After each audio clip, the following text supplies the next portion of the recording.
everyone, and welcome to another Better Mankind video. Well, it's been quite a while since my last upload, and as much as I would love to be a full-time YouTuber, having a full-time occupation doesn't really allow me this luxury. But hopefully one day this will change. Now, I do have a channel update for you, and that is to let you all know that as of today, I will be creating new videos that are not always necessarily based on health-related topics. Having said this, it doesn't mean that I'll stop doing health-related videos altogether. It just means that I won't be doing as many of them as I have in the past. Now, if you're a current subscriber, I hope that my new direction doesn't discourage you from continuing to support me and my channel. So at present, there are many weird and freaky anomalies occurring in this world of ours, and I for one would like to research them and discuss them with you.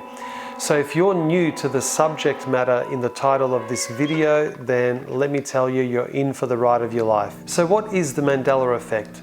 Well, the simplest explanation is to have a clear memory of something that doesn't exist in this reality. Keep in mind that this phenomenon is not a conspiracy theory or a bunch of false memories. According to scientists, parallel realities do exist, and we seem to be sliding between them without even realizing it. Now, the reason they call it the Mandela Effect is due to the fact that many people, myself included, have a clear memory of Nelson Mandela dying in 1991 while still in jail. Now, for those of you out there who have no memory of this ever happening, it would be rather easy to dismiss it and think of me and other Mandela Effects believers as a bunch of delusional freaks. And you would be within your right to accuse us of being crazy if it wasn't for leftover residue from the original reality.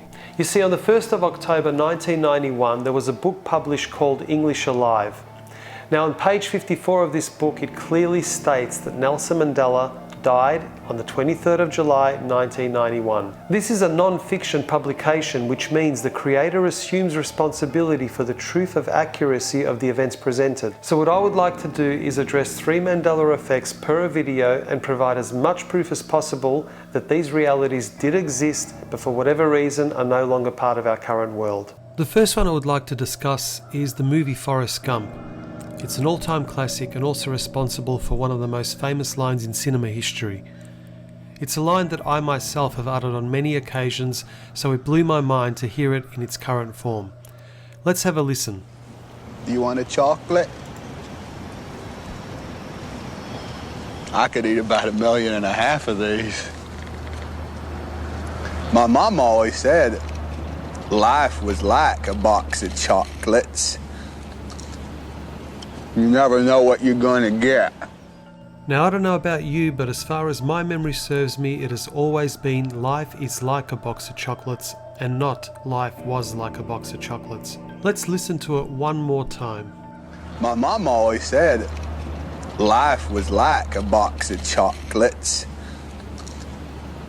You never know what you're going to get.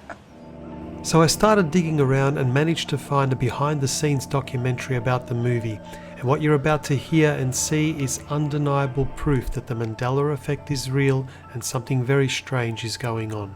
I found the book Forrest Gump in 1985, and I fell in love with it. I read the first line, and the first line of the book is, "Being an idiot ain't no box of chocolates."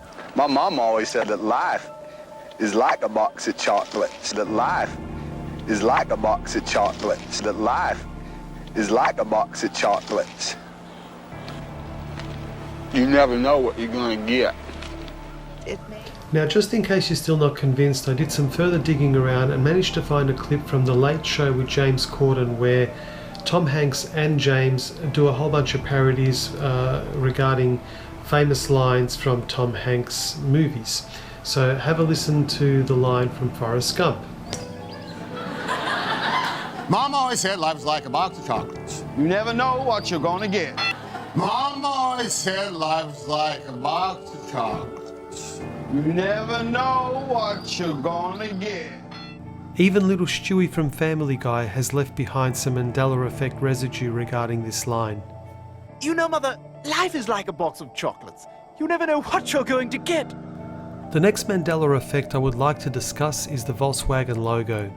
As you can see, over the years Volkswagen have made various changes to the logo, but I don't seem to ever remember a separation between the letter V and W. So I did some investigating and managed to find some leftover residue from our previous reality.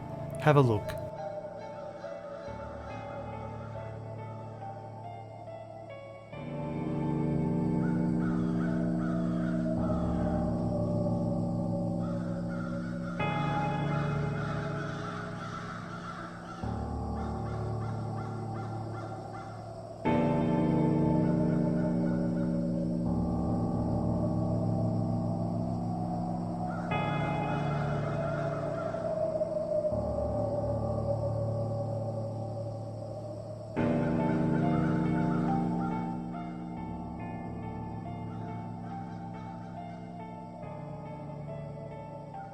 Now, I'm sure that many skeptics of the Mandela effect might try and claim that these images have just been altered with Photoshop or some other photo editing software.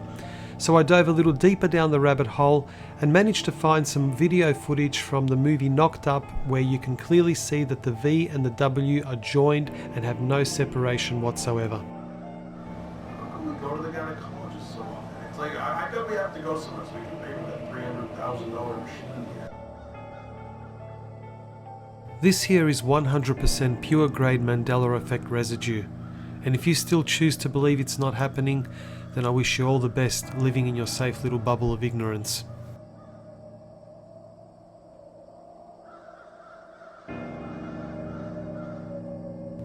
Now, the final Mandela effect I would like to share with you is the JFK assassination. Watching this video footage sends a chill down my spine for more reasons than just the obvious. I just don't remember the car that John F. Kennedy was assassinated in to be a stretch limo with 6 passengers. Many other people, including myself, remember only 4 people in the car. You could easily argue that this is just due to bad memory or cognitive dissonance, but once again, there seems to be residual evidence of a previous reality that lends some credibility to these memories. For example, why on earth would a reputable museum like Historic Auto Attractions display a 4-seater vehicle in their exhibit of the Kennedy assassination? Everything else in the exhibit seems to be immaculately recreated, but the most important attraction just happens to be 2 seats short. This is a display of President Kennedy and Jacqueline Kennedy, Mrs. Kennedy, riding along in Lincoln in Dallas back on November 22nd. This whole museum is just put together so well. It's really a beautiful place to come and relive a huge part of history. Here's another car replica from the Dull Auto Museum located in La Crosse, Wisconsin. Once again, we see a 4-seater vehicle, which would either mean that the museum curators are not very familiar with the definition of the word replica, or they simply remember a different reality altogether. Well, I hope you guys enjoyed the video and it was a nice change from my usual content. I would really like to know how you remember these moments in time, so I've actually created a short survey which you can click on in the description below. And as always, if you like the video, give me the thumbs up and also subscribe to my channel. Until next time, take care and be good to one another.